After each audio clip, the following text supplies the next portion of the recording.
అరుణ cabinet భేటీ BC రిజర్వేషన్లు SC వర్గీకరణ బిల్లులను ఆమోదించే ఛాన్స్ అఖిలపక్ష నేతలతో ప్రధాని మోదీని కలిసే అంశంపై చర్చ అసెంబ్లీ బడ్జెట్ సెషన్ పైన నిర్ణయం తీసుకునే అవకాశం ఇది ఇంకా కొనసాగుతూనే ఉంది।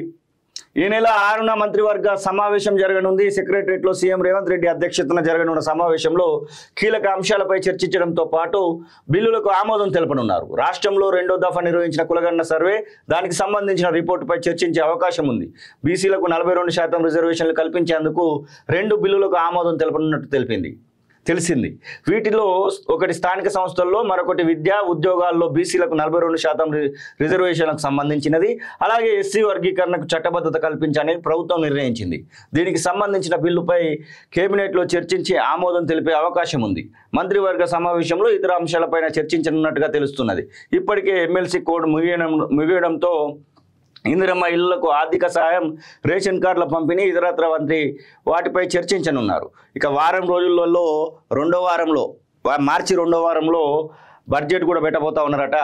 బీసీ రిజర్వేషన్ల బిల్లును అసెంబ్లీలో ఆమోదించిన తర్వాత సీఎం రేవంత్ రెడ్డితో పాటు మొత్తం మంత్రివర్గం, ఎంపీలు, ఎమ్మెల్యేలు, ఇతర ప్రతిపక్ష పార్టీల నేతలను కూడా కలుపుకొని ప్రధాని మోదీని కలవాలని నిర్ణయం తీసుకున్నారు। దీనిపై కేబినెట్లో చర్చించనున్నారు। ఈ నేపథ్యంలో అసెంబ్లీ బడ్జెట్ సమావేశాలను మొదలు పెట్టాలని ప్రభుత్వం భావిస్తున్నది। పార్లమెంట్ సమావేశాలు ఈ నెల 10న మొదలవుతున్నందున అంతకంటే ముందే అసెంబ్లీ సమావేశాలు ప్రారంభించాలని యోచిస్తున్నది।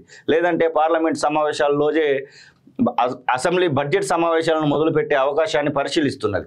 ఆ తర్వాతి రోజు గవర్నర్ ప్రసంగానికి ధన్యవాద తీర్మానం ప్రవేశపెట్టి అనంతరం మరుసటి రోజు బీసీ రిజర్వేషన్ల బిల్లుకు ఆమోదం తెలిపి సభను 1-2 రోజుల పాటు వాయిదా వేసి ఢిల్లీ వెళ్లాలని అనుకుంటున్నారు।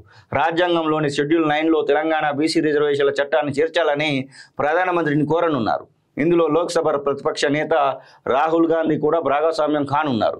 ఢిల్లీ నుంచి వచ్చిన తర్వాత ఈ నెల 2వ వారంలో బడ్జెట్ ప్రవేశపెట్టినారు। మొత్తానికి ఒక ఆలోచన మంచిగానే ఉంది। ఇదే కనుక జరిగితే లోకల్ బాడీ ఎలక్షన్సే కానివ్వండి, తెలంగాణ ప్రజలలో కూడా ఒక నమ్మకం అయితే వస్తుంది। ఒక డిక్లరేషన్, కామారెడ్డి డిక్లరేషన్ అమలైందని, వరంగల్ డిక్లరేషన్ రైతులకు సంబంధించింది కూడా అమలు చేయాలని, అలాగే ఎస్సీ డిక్లరేషన్కి సంబంధించింది కూడా అమలు కావాలని, ఇట్లా ప్రతి విషయంలో Chevella SC declaration, Kamareddy BC declaration, Warangal రైతు డిక్లరేషన్, అలాగే హైదరాబాదు కేంద్రంగా జరిగినటువంటి యూత్ డిక్లరేషన్, అన్ని డిక్లరేషన్లను అమలు చేసుకుంటూ పోతే మాత్రము ఖచ్చితంగా కాంగ్రెస్ పార్టీకి తెలంగాణ రాష్ట్రంలో ఇంకా పేరు రావడానికి అయితే అవకాశం ఉంటుంది।